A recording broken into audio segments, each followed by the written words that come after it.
ஒரு விஷயத்தை புரியாமே படித்தோம் அப்படின்னா டெஃபினட்டாக நம்ம எத்தனை டைம் படித்தாலும் அது நமக்கு ஞாபகம். நம்மளோட ஃப்ரெண்ட்ஸ் சொல்லியும் கேள்விப்பட்டிருப்போம், எனக்கு இந்த சப்ஜெக்ட் வரவே மாட்டேங்குது. ஃபார் எக்ஸாம்பிள் ஹிஸ்ட்ரியோ ஜாகிரஃபியோ எக்கனாமிக்ஸ் சொல்லலாம். எக்கனாமிக்ஸ் எவ்வளோ படித்தாலும் அது புரியவே மாட்டேங்குது. வணக்கம், வெல்கம் டு மை சேனல். பொதுவாக யூபிஎஸ்சி ஆஸ்பிரண்ட் அப்படின்னாலே அவங்களோட டெய்லி லைஃப்பில் நிறைய விஷயங்களை அவங்கள தொடர்ந்து படிக்கிட்டே தான் இருக்கணும். ஃபஸ்ட்டு விஷயம் நியூஸ் பேப்பர் படிக்கணும். அண்டு சிலபஸ் அடிக்கடிக்கு செக் பண்ணிகிட்டே இருக்கணும். நம்ம கரெக்டான வழியில் தான் படிச்சுட்டு இருக்கோமா, இல்லை பாதை மாதிரி எங்கேயாவது தேவையில்லாத படிச்சுட்டு இருக்கோமா அப்படிங்கிறதையும் கரெக்டாக சிலபஸ் வச்சு செக் பண்ணிகிட்டே இருக்கணும். அதுக்காக தான் நான் சிலபஸை மெமரி பண்ண நிறைய டைமில் சொல்லியிருப்பேன். அண்ட் தென் பார்த்தீங்க அப்படின்னா ஆன்சர் ரைட்டிங் ப்ராக்டிஸ். ஸோ இதெல்லாம் கன்சிஸ்டண்ட்டாக ரெகுலராக பண்ணிகிட்ருக்கணும். ஸோ இதெல்லாம் ரெகுலராக பண்ணால் தான் இந்த எக்ஸாம் கிளியர் பண்ண முடியும். ஸோ இதெல்லாம் பேசிக் குவாலிட்டிஸ். இதெல்லாம் கட்டாயம் ஒரு ஆஸ்பிரண்ட், ஒரு சீரியஸ் ஆஸ்பிரண்ட் கண்டிப்பாக பண்ணிகிட்டு இருக்கணும். அப்போ தான் இந்த எக்ஸாமை கிளியர் பண்ண முடியும். யூபிஎஸ்சி எக்ஸாம் மட்டும் இல்லை, பொதுவாக வேறு எந்த எக்ஸாம் எடுத்தோம் அப்படின்னாலே கன்சிஸ்டண்ட்டாக ரெகுலராக படிக்கணும். படித்தா தான் பார்த்திங்கன்னா கிளியர் பண்ண முடியும். ஃபார் எக்ஸாம்பிள் குரூப் 4 எடுத்துக்கிட்டிங்க அப்படின்னா முன்னாடி ஒரு 6 மந்த் ஹெவியாக ஹார்ட் ஒர்க் பண்ணியிருக்கணும். அப்போ தான் பார்த்திங்கன்னா குரூப் 4 நம்மளால் ஈஸியாக கிளியர் பண்ண முடியும். சேம் அதே மாதிரி யூபிஎஸ்சிக்கும் ஒரு டைம் லிமிட் இருக்கும். அந்த டைமில் ரெகுலராக கன்சிஸ்டண்ட்டாக ஒர்க் பண்ணோம் அப்படின்னா டெஃபினட்டாக இந்த எக்ஸாமை கிளியர் பண்ணலாம். இது பொதுவாக எல்லாருக்குமே தெரிஞ்ச ஒரு குவாலிட்டிஸ் தான். அண்ட் இந்த வீடியோவில் ஸ்பெசிஃபிக்காக தம்ப்நெயிலில் பார்த்துருப்பீங்க ஒரு 3 குவாலிட்டிஸ். என்ன அந்த 3 குவாலிட்டிஸ் அதை தான் பார்க்க போகிறோம். கட்டாயம் இருக்கக்கூடிய ஒரு 3 குவாலிட்டிஸ். ஒரு யூபிஎஸ்சி ஆஸ்பிரண்ட் அப்படின்னா முக்கியமான இந்த 3 குவாலிட்டிஸ் கம்பல்சரி வேணும். இந்த 3 குவாலிட்டிஸ் இல்லை அப்படின்னா ஸோ இந்த எக்ஸாமை கிராக் பண்ணுறது அப்படிங்கிறது ரொம்ப ரொம்ப கஷ்டமான விஷயம். அதை நல்லா தெளிவாக புரிஞ்சுக்கோங்க. அண்ட் கண்டிப்பாக உங்களுக்கு இந்த வீடியோ யூஸ்ஃபுல்லாக இருக்கும். நீங்கள் யூஸ் பண்ணிக்கோங்க. அதாவது வீடியோவில் சொல்கிறத ஃபாலோ பண்ணணும். ஃபஸ்ட்டு குவாலிட்டிஸ் என்ன அப்படின்னா டு ஷோ இன்ட்ரெஸ்ட்டை காமிக்கணும். உங்களோட ஆர்வம் ஒரு புது விஷயமா இருக்குது அப்படின்னா அதை கற்றுக்கிறதுலையோ அதை தெரிஞ்சுக்கிறதுலையோ உங்களோட ஆர்வம் இருக்கணும். ஃபார் எக்ஸாம்பிள் நம்மளுக்கு நிறைய சப்ஜெக்ட் இருக்கும். ஹிஸ்ட்ரி, ஜாகிரஃபி, பாலிட்டி, எக்கனாமிக்ஸ், இது மாதிரி நிறைய சப்ஜெக்ட் இருக்கு இல்லையா. ஒரு சிலருக்கு நமக்கே கூட நம்மளை இமேஜின் பண்ணி பார்க்கும்போது நமக்கு ஒரு சப்ஜெக்ட் பிடிக்காத இருக்கும். அண்ட் நம்மளோட ஃப்ரெண்ட்ஸ் சொல்லியும் கேள்விப்பட்டிருப்போம், எனக்கு இந்த சப்ஜெக்ட் வரவே மாட்டேங்குது. ஃபார் எக்ஸாம்பிள் ஹிஸ்ட்ரியோ ஜாகிரஃபியோ எக்கனாமிக்ஸ் சொல்லலாம். எக்கனாமிக்ஸ் எவ்வளோ படித்தாலும் புரியவே மாட்டேங்குது, மறந்து போயிடுது. ஸோ இந்த மாதிரி நிறைய நமக்கு சொல்லி கேள்விப்பட்டிருப்போம், நம்ம ஃப்ரெண்ட்ஸும் சொல்லி கேள்விப்பட்டிருப்போம். ஸோ இந்த மாதிரி சுச்சுவேஷன் இருக்கும். அப்படி இல்லாமல் நீங்கள் தான் இன்ட்ரெஸ்ட்டை காமிக்கணும். நம்ம இந்த எக்ஸாமை கிளியர் பண்ணிவிட்டு சர்வீஸ் பண்ணணும் அப்படின்னா அதுக்கு வேறு வழியே இல்லை, சிலபஸை கம்ப்ளீட் பண்ணி தான் ஆகணும். இந்த சிலபஸில் நமக்கு பிடிச்ச சப்ஜெக்ட்டும் இருக்கும், பிடிக்காத சப்ஜெக்டும் இருக்கும். வேறு வழி இல்லை, நம்ம இதை படித்து தான் ஆகணும். அதுக்கு வேறு வழியே இல்லை, நம்ம இன்ட்ரெஸ்ட் காமிக்கணும் அதுக்கு மேலே. அப்போ தான் நம்மளால் படிக்க முடியும்.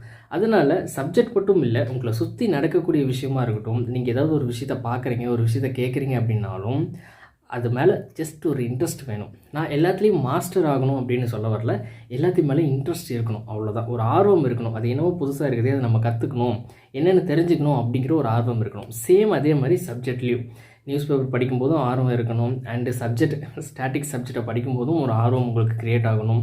அண்ட் அதே மாதிரி ஆன்சர் ரைட்டிங் ப்ராக்டிஸ் பண்ணும்போதும் உங்களுக்கு ஒரு ஆர்வம் க்ரியேட் ஆகணும். ஸோ இது எல்லாம் தான் அந்த சர்வீஸ் மேலே நீங்கள் எவ்வளோ ஆர்வமாக இருக்கீங்க அப்படிங்கிறத ஷோ பண்ணணும்.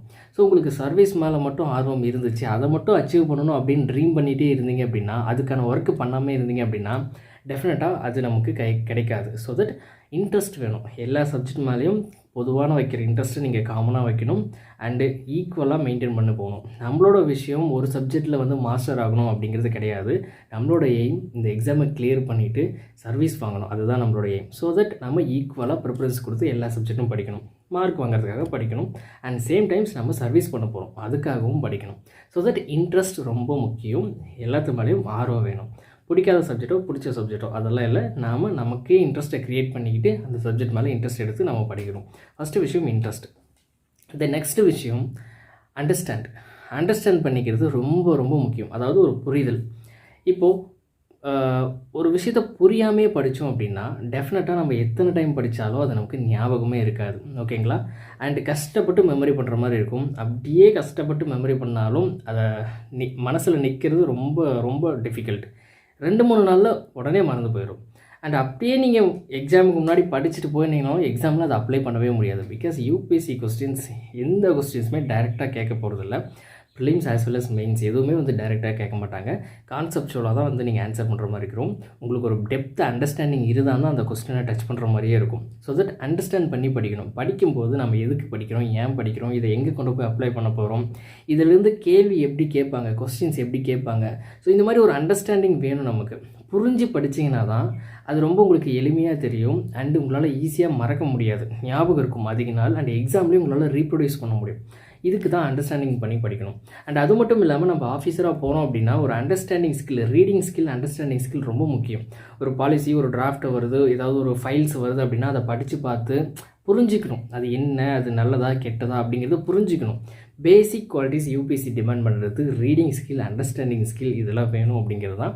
ஸோ இது ரொம்ப முக்கியம், அதை டெவலப் பண்ணிக்கோங்க. இது எங்கே கிடைக்கும் அப்படின்னு பார்த்தீங்கன்னா சிம்பிள் நியூஸ் பேப்பர் நீங்கள் டெய்லி படிச்சிங்கன்னாவே போதும், உங்களால் புரிஞ்சு படிக்க முடியும்.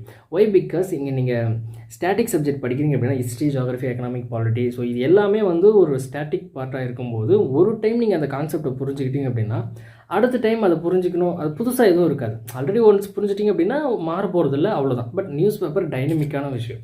ஒவ்வொரு நாளும் புது புது இஷ்யூஸ் வந்து வந்துகிட்டே இருக்கும். நீங்கள் ஸ்டாட்டிக்கில் படித்த நாலேஜ் எல்லாம் இங்கே போட்டு புதுசாக அப்ளை பண்ணிகிட்டே இருப்பீங்க. ஸோ புது ஆர்டிக்கல் அதை படித்து புரிஞ்சுக்கிறது மூலயமா உங்களுக்கு ரீடிங் ஸ்கில் டெவலப் ஆகும் அண்ட் அண்டர்ஸ்டாண்டிங் ஸ்கில்லும் டெவலப் ஆகும். செகண்ட் விஷயம் அண்டர்ஸ்டாண்டிங். தேர்டு ரொம்ப இம்பார்ட்டண்ட் என்னென்னா அனாலிட்டிக்கல் ஸ்கில். அனாலிசிஸ் பண்ணணும், ரொம்ப ரொம்ப முக்கியமானது. ஃபார் எக்ஸாம்பிள் இதை ஈஸியாக புரிகிற மாதிரி நான் ட்ரை பண்ணுறேன். உதாரணத்துக்கு நம்ம ஏதாவது ஒரு ப்ராடக்ட் வாங்குகிறோம், ஒரு காரோ இல்லை பைக்கோ ஏதாவது வாங்குகிறோம் அப்படின்னா சிம்பிளாக ஒரு மொபைல் ஃபோன் கூட வச்சுக்கலாம். ஏதோ ஒரு ப்ராடக்ட் வாங்குகிறோம் அப்படின்னா ஃபஸ்ட்டு அது என்ன கம்பெனிலேருந்து நம்ம வாங்குகிறோம் அப்படிங்கிறத சூஸ் பண்ணுவோம். அண்ட் அந்த ப்ராடக்ட்டோட ஸ்பெசிஃபிகேஷன்லாம் என்னென்னு பார்ப்போம். சேம் அதே மாதிரி வேறு பிராண்டில் அந்த ப்ராடக்ட் அந்த ப்ரைஸுக்கு என்ன கொடுக்குறாங்க, என்ன ஸ்பெசிஃபிகேஷன் கொடுக்குறாங்க, ஸோ இந்த மாதிரியெல்லாம் கம்பேர் பண்ணுவோம். இதுக்கு வந்திருக்கிற நெகட்டிவ் ஃபீட்பேக் என்ன, பாசிட்டிவ் ஃபீட்பேக் என்ன, இது எவ்வளோ நாள் வந்து லைஃப் வரும், ஸோ இந்த மாதிரி நிறைய விஷயங்களை வந்து பார்த்திங்கன்னா நம்ம கம்பேர் பண்ணுவோம், அனாலிசிஸ் பண்ணுவோம். சேம் இதுதான் வந்து பார்த்திங்கன்னா அனாலிட்டிக்கல் ஸ்கில் அப்படிங்கிறது. ஸோ கிரிட்டிக்கல் அனாலிசிஸ் பண்ணணும். ஸோ கிரிட்டிசிசம் பண்ணக்கூடாது. கிரிட்டிசிசம் பண்ணுறது வேறு, கிரிட்டிக்கல் அனாலிசிஸ் அப்படிங்கிறது வேறு. ஸோ தட் இந்த மாதிரி நிறைய விஷயங்களை நம்ம அனாலிசிஸ் பண்ண கற்றுக்கணும். சேம் இதே மாதிரி சப்ஜெக்டில் ஒரு பாலிசி, ஒரு நியூஸஸ் ஏதாவது ஒன்று நம்ம படிக்கிறோம் அப்படின்னா அதை அனாலிசிஸ் பண்ணணும். இதில் பாசிட்டிவ் என்ன, நெகட்டிவ் என்ன, ஸோ இந்த மாதிரி கவர்மெண்ட் ஏதாவது பண்ணியிருக்குதா, ஸோ இந்த மாதிரி அனாலிசிஸ் பண்ணிகிட்டே இருக்கணும். இந்த அனாலிசிஸ் ஸ்கில்லை நீங்கள் டெவலப் பண்ணிக்கணும். ஃபஸ்ட்டு இந்த அனாலிசிஸ் ஸ்கில் வேணும் அப்படின்னா ஃபஸ்ட்டு அண்டர்ஸ்டாண்டிங் ஸ்கில் வேணும், புரிஞ்சிக்கணும். இதை புரிஞ்சிக்கணும் அப்படின்னா அதுக்கு மேலே சின்னதாக ஒரு இன்ட்ரெஸ்டாவது க்ரியேட் ஆகணும். ஓகேங்களா? இந்த இன்ட்ரெஸ்ட்டுக்கு வேணும், அதுக்கப்புறம் அதை புரிஞ்சு படிக்கணும், தெளிவாக படிக்கணும், தென் அதை அனாலிசிஸ் பண்ணணும். நம்ம படித்த நாலேஜ், நம்ம இது வரைக்கும் நம்ம படிக்கிற நாலேஜ் எல்லாம் வச்சு அனாலிசிஸ் பண்ணணும். ஸோ இப்படி நீங்கள் இந்த 3 குவாலிட்டிஸ் டெவலப் பண்ணிக்கிட்டீங்க அப்படின்னா ஸோ உங்களோட ஆன்சர் ரைட்டிங்கில் நல்ல ஒரு இம்ப்ரூவ்மெண்ட் கிடைக்கும்.